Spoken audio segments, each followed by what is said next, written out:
So మా journey మొత్తం ఇదంతా ఒక 2020లో స్టార్ట్ అయింది. నేను అప్పుడే నార్మల్గా నా గ్రాడ్యుయేషన్ అయిపోయి జాబ్ సెర్చ్లో ఉంటే మా ఫ్రెండ్ చెప్పింది, ఇలా నేను కూడా ఇంటర్వ్యూకి వెళ్తున్నా, మా అన్నయ్యకి తెలిసిన వాళ్ళ ఫ్రెండ్ దగ్గర వస్తావా అంటే ఓకే ఖాళీగానే ఉన్నా కదా అని చెప్పి వెళ్ళా. అక్కడ ఈయన సార్ అనమాట. సో అక్కడ పరిచయం అయింది. 2020 దగ్గర నుంచి మా ఇళ్ళలో ఒప్పించుకొని ఇంట్లో మొత్తం తెలిసేటప్పటికి 2022లో తెలిసిపోయింది మా మ్యాటర్ మొత్తం. అక్కడ నుంచి మా ఇంట్లో ఒప్పించుకొని వాళ్ళ ఇంట్లో ఒప్పించుకొని ఎవరు అన్హ్యాపీగా ఫీల్ అవ్వకుండా అందరూ బాగుండాలని చెప్పి వెయిట్ చేసి ఇప్పటిదాకా వచ్చింది.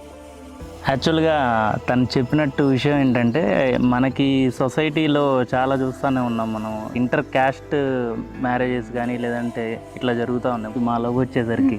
కాకపోతే లవ్ అయితే చేసుకున్నాం, ఇద్దరం అయితే ఇష్టపడ్డాం, అంతా బాగానే జరుగుతుంది, ఫైనాన్షియల్లీ వెల్ సెటిల్డ్ అయ్యాం, ఇద్దరం కలిసి హార్డ్ వర్క్ చేసుకుంటా 2020 నుంచి దగ్గర ఈ 26 దాకా ఈ జర్నీలో ఎన్నో అప్ అండ్ డౌన్స్ చూసి కష్టపడి ఇక్కడ దాకా ఫ్యామిలీస్కి ఇబ్బంది లేకుండా ఒక చోట అయితే నిలబడి వచ్చాం.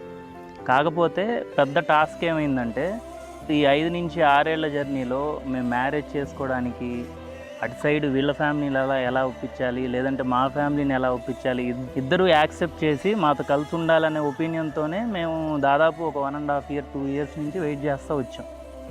కానీ ఎక్కడో చోట వాళ్ళకి కంఫర్ట్ ఉండదు, వీళ్ళకి కంఫర్ట్ ఉండట్లేదు.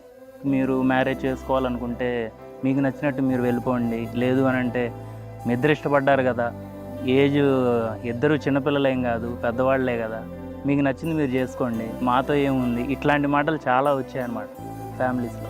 కానీ అలా కాదు, వీళ్ళ పేరెంట్స్ని నేను దూరం చేయకూడదు, నా పేరెంట్స్ని ఎట్ ద సేమ్ నేను కూడా మిస్ అవ్వకూడదు. సో అందుకని చెప్పేసి ఇద్దరిని ఎలా మేనేజ్ చేసుకోవాలి, ఇద్దరిని ఒప్పించుకోవడానికి మాకు దాదాపు 1.5 year టైం పట్టింది. మాకు లాస్ట్ హ్యాపీ అనిపించింది ఏంటంటే ఇద్దరు ఒప్పుకున్నారు ఫైనల్లీ. రిలేషన్ కోర్ ఏదంటే మామూలుగా మేమేం హ్యాపీలో ఉన్నప్పుడే బాగా లేము, హ్యాపీగా ఉన్నప్పుడు ప్రతిసారి మేము కొట్టుకునే వాళ్ళం. నా లో మూమెంట్లో తన లో మూమెంట్లోనే దగ్గర అయ్యాం మేము.